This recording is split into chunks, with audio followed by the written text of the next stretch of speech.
Good morning po sa inyong lahat. At mga kapatid, 3 araw bago ang kapistahan ng Nazareno 2024, tayo ay nagkakatipon ngayong umaga kasama ang ating mahal na ina, ang Birheng Maria. Kaya sama-sama nating bigyan ng papuri at pasasalamat ang ating mahal na pong Jesus Nazareno. Isang malakas na palakpak ng papuri at pasasalamat para sa Kanya. Batiin natin ang mga katabi natin, God bless you. At ito naman po ang hinahangad nating pare-pareho. Kaya po tayo nagpupunta sa simbahan na ito dahil tayo ay naniniwala na pagpapalain tayo. Amen. At kayo po ay malugod naming binabati sa inyong pagpunta, pagsisimba sa ating Minor Basilica at National Shrine na Itim na Nazareno. Kasama natin ngayong umaga ang ating bisitang pari, Monsignor Albert Salonga. Palakpakan po natin si Monsignor Albert. Nung ako po ay bagong pari, 2009 siguro, ako po ay na-assign sa Espiritu Santo sa Tayuman at siya ang aking parish priest. No, kaya basically, yung pundasyon ng aking pagkapari ay natutunan, nakuha ko rin sa kanyang mga naging halimbawa. At ngayong bagong taon, bilang mga deboto ng Poong Nazareno, siguro yun ang ating misyon ngayong bagong taon. Maging mabuting halimbawa tayo sa isa't isa. Yung tayo ay maging saksi, patotoo, sa kabutihan, sa awa, sa pag-ibig ng Poong Nazareno. Yan ang narinig natin sa ating unang pagbasa sa sulat ni Juan.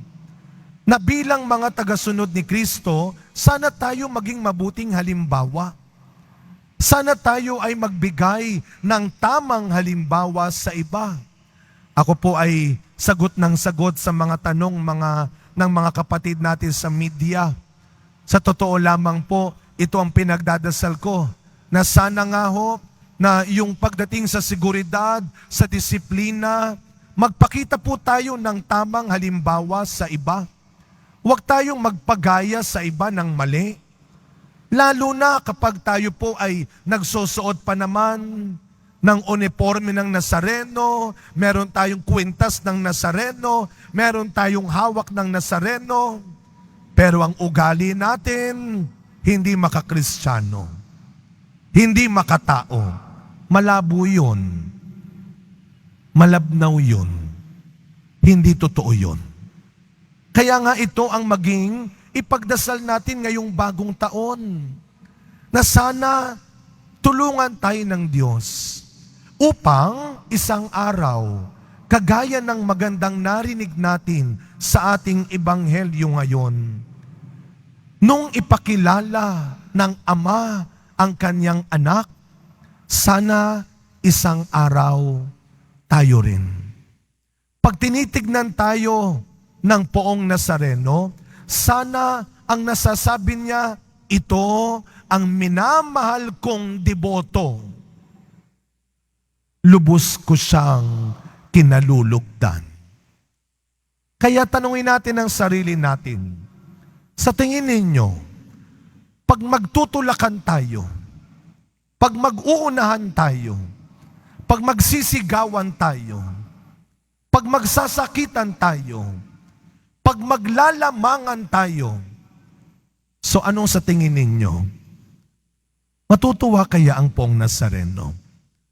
Masasabi niya kaya, yung kayang ginagawa natin pagtutulakan, pag-aapakan, pag-uunahan, kinatutuwa ng Diyos yan? Malabo. Hindi siguro.